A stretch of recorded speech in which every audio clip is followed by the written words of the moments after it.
Welcome to the Au Jus. I'm your host, Kirsten Ramos, otherwise known as Mrs BeefLoaf.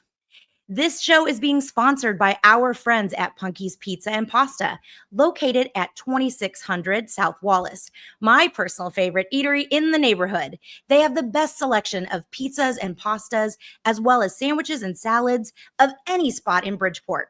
Currently, they have what they're calling the Pizza Happy Hour, Mondays and Tuesdays only, between 4 p.m. and 9 p.m. You order a pizza from Punky's and you get 50% off. Yes, you heard that correctly. 50% off of pizzas ordered Mondays and Tuesdays between 4 p.m. and 9 p.m. How in the world can you get 50% off the best pizza in Bridgeport? The Pizza Happy Hour.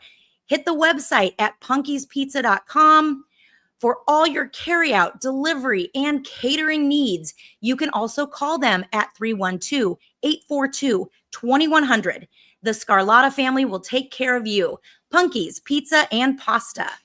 This show is also powered by you, the loyal 108 supporter. Please subscribe to the gentleman's YouTube channel. Feel free to tickle the undercarriage in the process.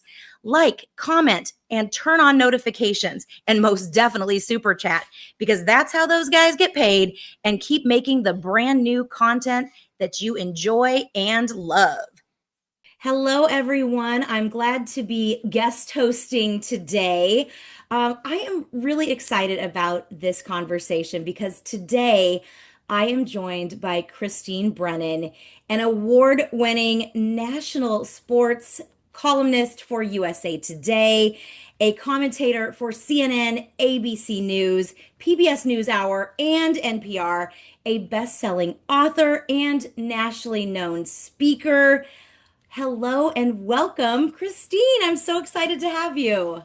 Well, I'm excited to be here, Kirsten. Thank you so much for having me. My pleasure. Today we'll talk a little bit of White Sox, a very short amount. I also want to get into your new book that is coming out July 8th, titled On Her Game, Caitlin Clark and the Revolution in Women's Sports, and also a little bit about women's sportscasting and the coverage of women's sports in general.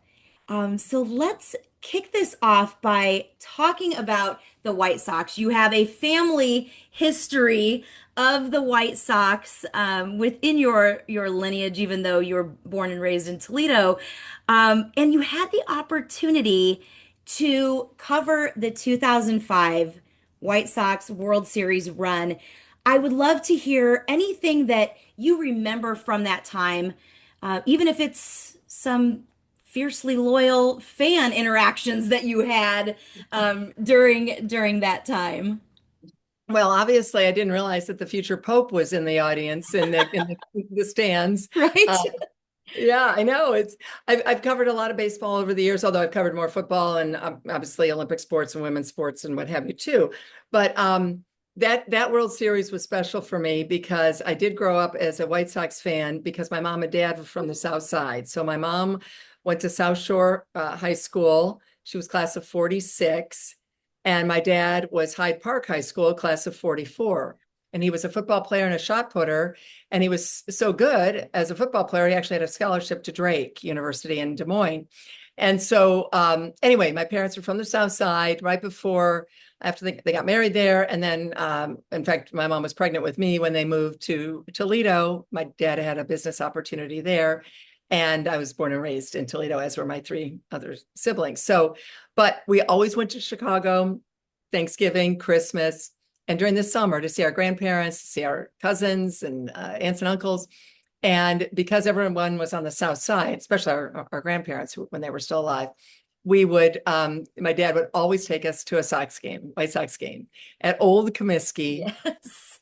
And I can remember the blue seats, and I have the ticket stubs that are in my scrapbook. I should have pulled it out so I could wave them around. But like we're talking 1968, 1969, these would be the hitless wonder years of the White Sox with the great pitching, Joe Horlin and Gary Peters. And obviously not the great hitting, but and then a few years, then you've got Bill Melton coming along, and you've got Carlos May, and there's of course others, many others. I will say this, I had baseball cards were such a big part of with all of us, and we'd go to the drugstore and buy the pack, and then you get that really hard pink gum, and you buy more It has packs. like 2 seconds worth of flavor before you have to spit Totally. it out. Yep. Well, if you could even get it to congeal, because it's like this So brick. true. Anyway, I got a Pete Ward card relatively quickly, as at like 10, 11 years old, whatever. And my friend David Hansen, who was my best friend and was huge, also Chicago fan, even though we're in Toledo, his mother was from the North Shore. So anyway, like Pete Ward, for some reason, I was just like fascinated by Pete Ward. He was one of my favorites. And I got a chance to talk to him on the phone. He's passed away now, but years later, and just tell him how amazing and email him and whatever, how amazing he was and what he meant to me. I don't know why it was Pete Ward, but I just thought his name was cool. He was a great player. But those White Sox teams were decent, but those were the Detroit Tigers, who we also kept an eye on because of Toledo. Got really good there in the late 60s, early 70s. But still, yes, always going to Sox games. The scoreboard exploding. Of course, Bill Veeck was, that was one of his creations, and everything about that experience. It was just magical to me to be able to go to a baseball game, just to drive or however we got there, and and just be with my dad and my siblings. It was spectacular. It's a great memory to this day. Yes. So then move ahead. The White Sox, of course, are in the 2005 World Series, as you mentioned. I'm USA Today's national sports columnist, and I covered that series. It was quick, don't blink or you miss it, right? Yep. But I just remember the packed, the new Comiskey, cellular, whatever. Whatever it was at that time. Yeah, what's it even called? What's it called now? It's called Rate Field. That's it. Yeah. Yep. And how high it was, whatever, but the sound level, because just the noise, the volume, the excitement in the and just the White Sox just on top of their game, and those magical moments. Then went to Houston, and you're watching them jump around, and they've won the series, and I couldn't help but think of my dad, who had passed away a year and a half, 2 years earlier, and how cool that was. In fact, my sister texted like, how much would Dad and Mom be loving this? And so yeah, it meant a lot, and I enjoyed doing that very much. And to see the Sox and the uniforms, everything about the White Sox, it was terrific. So lots of great memories, and I know you guys will get back to winning ways soon. You have to, right? It has to happen, right? I will say, at least this team seems to be more fun to watch this year. I don't know if the players on the field seem to be having more fun. So at least when we're losing, it's not losing completely ugly. So yes, I appreciate those well wishes coming our way. Christine, let's shift gears a little bit, because you've always been at the forefront of mentoring women in sportscasting. In fact, you created and served as the first president of the Association of Women in Sports Media, where you're currently the board chair. Where do you see the biggest gaps still existing for female sportscasters? It's certainly better than it was, right? There's so many more women on air, so many more women covering teams for newspapers and news organizations, and columnists, national columnists, women, sports columnists. So it truly is better. And I'm a real optimist. So I'm the glass half full person, not half empty. And compared to, say, my goodness, well, when I'm getting going in the 80s, I mean, of course, you didn't have the internet, so you didn't even really know who was out there, right? The idea being that you'd have, these opportunities, few and far between. Obviously, I'd be in press boxes. I started my career at the Miami Herald, and I'd be in press boxes, and I'd be the only woman covering Florida Gators football, Miami Dolphins, maybe one other woman there with me, and out of 100 journalists, 100 sports writers, 80 sports writers, whatever, 50, 60, whatever the number would be, depending on the game. And so now there's so many more. And, I don't know the exact numbers. Our Association of Women in Sports Media, I'm not sure no one's done a survey recently, but it's well over 1,000, probably well over 2,000 when you consider all the women not only in front of the camera, but behind the camera, producing, camera people, Yes. editing. And then, of course, at newspapers like USA Today. So I'm a columnist. Nancy Armour, who's in Chicago, is a columnist for USA Today as well. And then our editor, sports editor, is Roxana Scott, a woman, obviously. And the deputy is Nicole Pale, also a woman. And that's at USA Today. And there are women at major newspapers as sports editors. And so it's true progress. Is it 50-50? No. Is it going to be 50-50 in my lifetime? Nope. Will it be 50-50 in your lifetime? Nope. But and the reason for that is not, I'm not just giving up, but it's because obviously the jobs are filled and people keep the jobs. Also in our business, all the cost cutting going on in all of broadcasting and journalism, all media is really tough. And so, it's not like, I think every sports editor in the country would love to hire 5 or 6 new people every day, and have them, a new group coming every year or two and just have a huge staff. Well, you can't because budget constraints. And so, with that in mind, I think that's where we are. But sports editors would definitely, you've got all these women who are coming, Title IX, playing sports, loving sports, this crest of this wave of this demographic wave of girls and women playing sports. A lot of them would like careers in sports. Media is one of them. And at that exact same time that this wave is cresting in our country and our culture, the bottom is falling out of the journalism business. And so I think it's not sexism or misogyny. I know some people want to look and say that. Sure. I'm sure there's some of that, of course, but I think it's also just the opportunity to hire some of these great young women and great young men too. They're not getting the jobs because the jobs don't exist anymore. Right.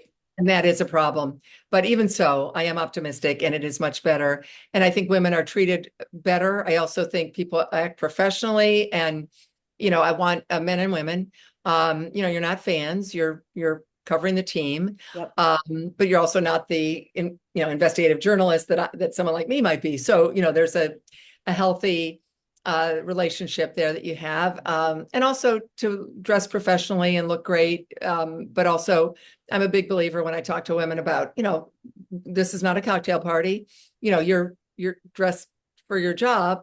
And I say this for guys too, I think be professional. I want that young woman who's 25 or 30 to be doing more TV when she's in her 50s and 60s, like I have done.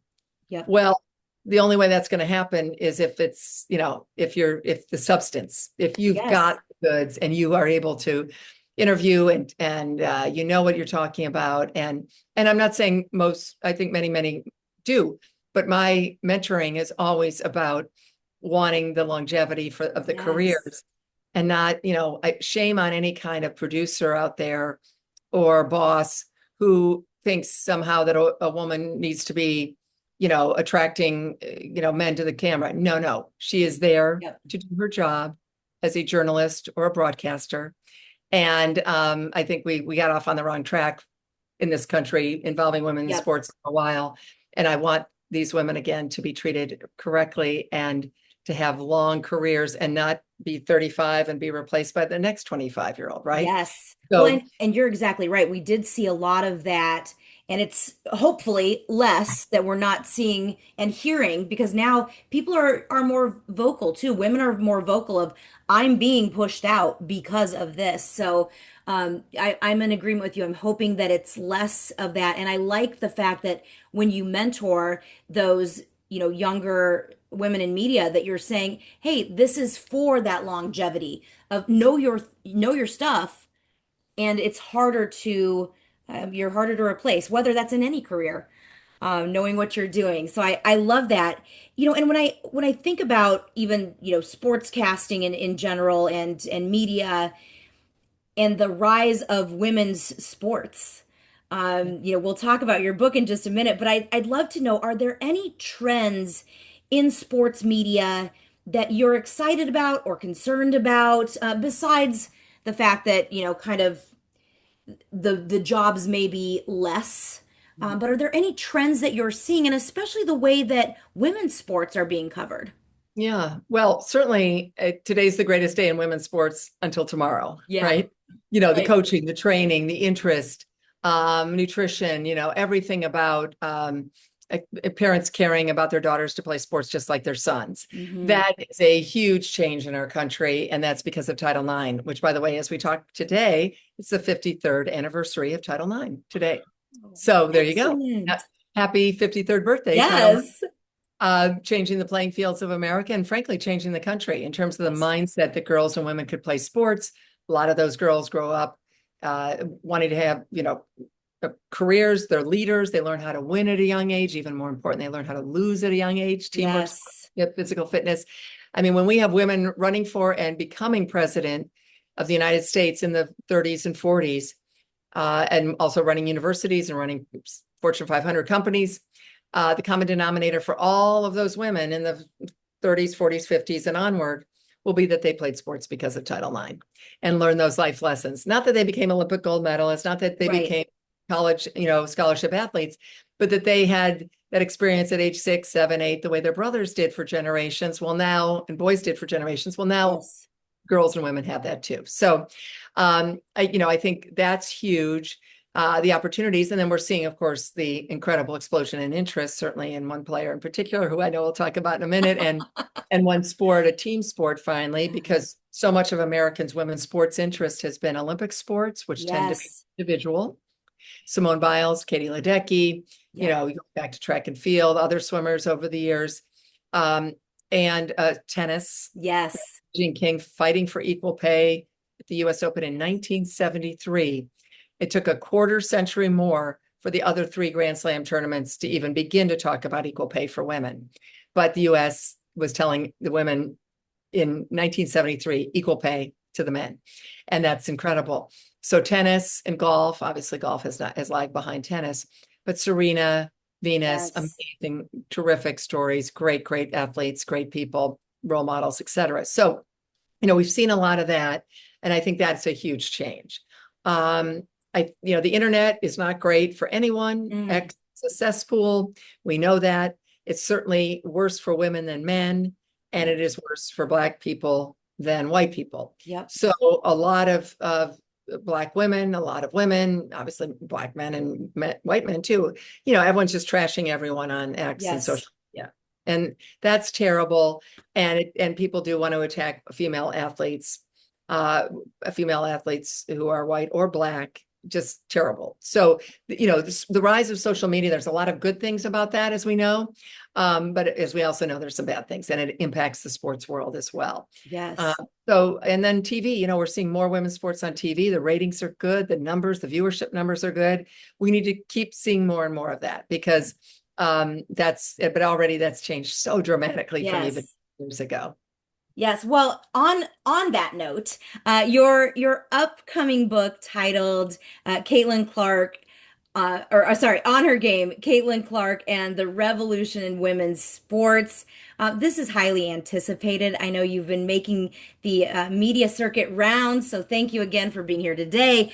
But what prompted you to write about her story? And then also, how do you see her impact continuing to shape the future of women's sports? Yeah, well, it's something that I started to watch just from home because I wasn't covering the women's Final Four. I was gearing up to go to the Masters and cover the golf tournament. And so I'm watching it, and I think, like a lot of observers and just people watching in their homes, I was watching Caitlin Clark score 41 points against South Carolina, and Iowa upset South Carolina, and you're kind of like, what am I watching here? What am I seeing? Yes. I'd watched a game a few months earlier, Indiana against Iowa, just on my iPad, actually. And again, this last second buzzer beater, she's sideways, she's, you know, throwing the ball up from the parking lot, it goes in, you know, she's running around, and you're like, again, when have we seen a female team sport athlete just electrify crowds like this, get these TV ratings? So one thing led to another. I happened to be in Indianapolis for the Olympic swimming trials a year ago, covering the trials, picking the US team before the Paris Olympics. It was in Indianapolis inside Lucas Oil Stadium.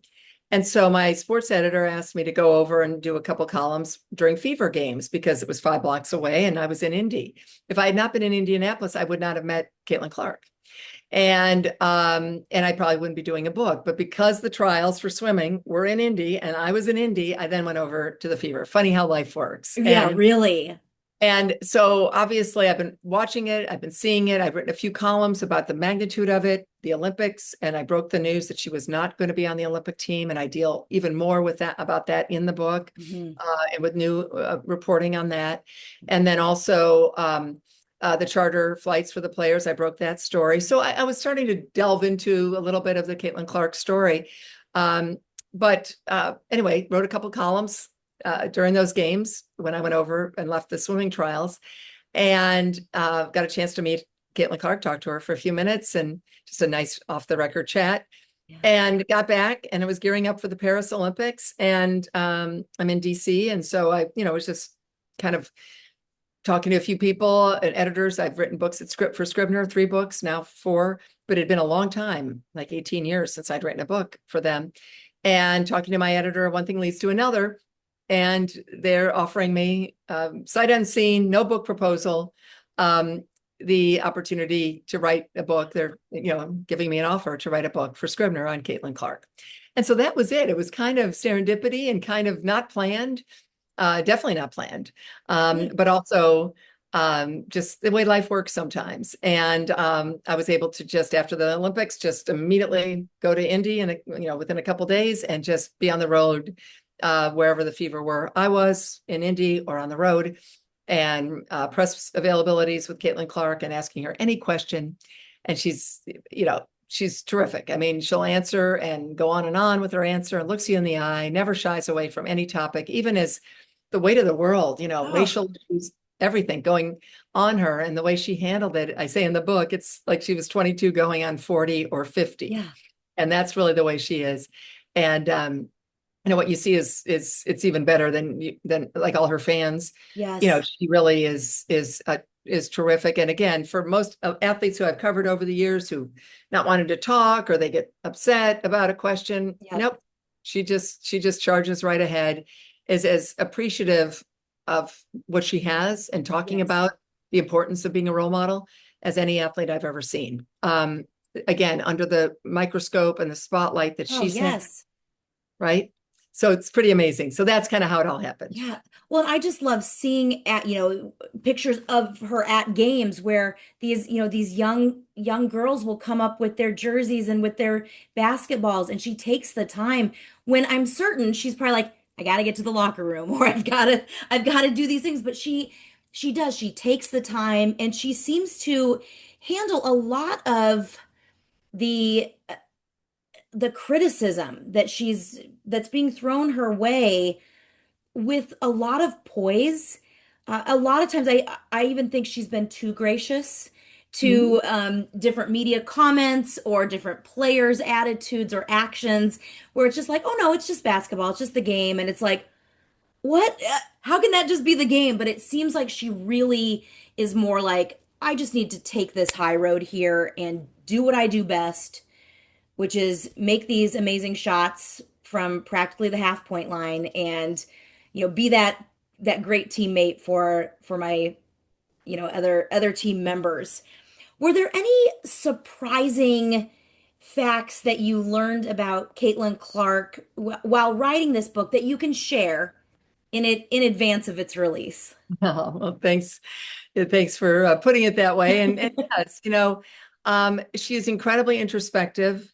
As you said, totally honest. Like if it's a bad game, or she'll say it, or if she loses her cool, which happens because she gets technical fouls. And I asked her, at one game, she actually hit the stanchion, the basket, the padded, and that's under the part of the basket. And I said, when you're doing that, like, what are you thinking? She said, too much. I'm thinking too much. And we had this back and forth, and she's smiling. I'm sure I was smiling. And, she says, it's just, the way she is, and she's just honest. And she talks about the emotions of the moment. Yeah. And she didn't think it was should have been a technical because she's mad at herself, not mad at anyone else. It wasn't meant to the refs, and anyway, on and on. But she said, but it's a technical, they're going to call it.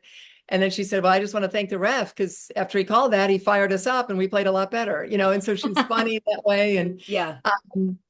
She is totally optimistic. Almost everything she says or does, it ends in a positive way. I mean, even if it's a negative, a loss or whatever, she turns it into a positive. She's got a great knack for that. Looks you in the eye when she asks any, you can ask her anything. Again, 22. I mean, I've dealt with athletes in their 30s get furious with me covering the NFL. Tiger Woods would get, kind of be grumpy and not even want to answer questions. I mean, I can't tell you how different Caitlin Clark is from Tiger Woods. Yeah. All the autographs that Caitlin Clark signs, Tiger just kept his head down, didn't want to do any, any autographs, didn't want to talk to people. And, Caitlin will have coattails that Tiger Woods, never will have in golf, because she's bringing a whole generation or two behind, after her. But, I think, just a very loyal, very confident, very strong-willed person, believes in herself. The confidence she has at this young age, extraordinary. And the way she just keeps going, no matter what's being thrown at her. A columnist friend of mine in the book, I quote him as saying, she's like the biggest racial wishbone we've ever seen, like Thanksgiving when you're pulling on the wishbone. Yes. And yet she just handles it all. Yeah. A remarkable person, and so great for the WNBA in so many ways, obviously attracting new fans and record TV ratings. Yes. And record games being shown on TV. I mean, it's wonderful. You turn on the TV and there's a game. It's truly amazing. It is. And I know there are people out there that are like, maybe not necessarily for us here, but are mad, like, well, why is she getting all the attention? Well, I so wish, as I covered this, and I covered the WNBA back in 1999 for Lifetime TV. I was a sideline reporter and a commentator on TV, written about it, talked about it on CNN, all the issues involving the WNBA. So we've, any of us who covered it, you'd hope that there would be a breakthrough. Yes. Didn't happen until now. Yep. And it would have been great if it happened. Absolutely. Years ago, but it didn't. And so now's the moment. And this is, the league just didn't seem to be ready for the national attention and scrutiny that Caitlin Clark brought along. They had many opportunities. They had many hints that it was happening from what was going on in the Big Ten at Iowa, of course, and your beloved Iowa, and all that. But here it is. And that spotlight that shines on Caitlin Clark also shines, as you were alluding to, on so many other players finally getting the attention that they've deserved for years. Yes. Finally getting it. Yes. Christine, I want to thank you so much for your time, but I also want to tell people within the Chicagoland area where you can meet Christine in person. July 24th, you will be having a book signing event at the Book Stall located in Winnetka. That's at 811 Elm Street in Winnetka on Thursday, July 24th from 6 to 7.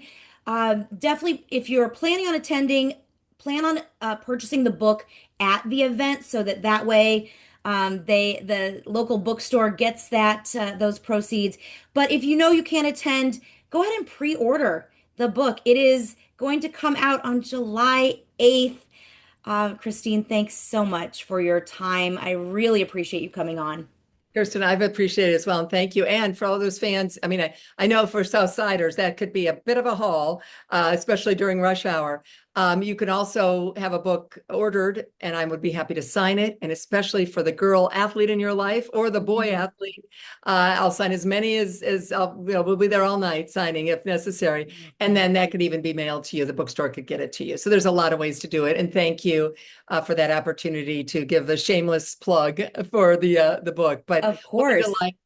And you know what? It's still the middle of this year for the White Sox, but there's always next year too. So, that's right. You. So you're Go saying Sox. There's a chance. I am. They will make it back. There's the ebb and flow. We see all these teams come and go. Indeed. And with the Pope's involvement now. I mean, we have a direct line to God. So come on. The sky is the limit. Yes.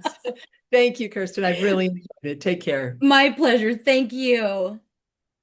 Next week's guest is Alex Rude, where he and Beef will have an in-depth discussion about the upcoming MLB trade deadline with emphasis on how it could affect the White Sox. Thanks to Punky's Pizza and Pasta and all the 108 family that was up in the YouTube tonight.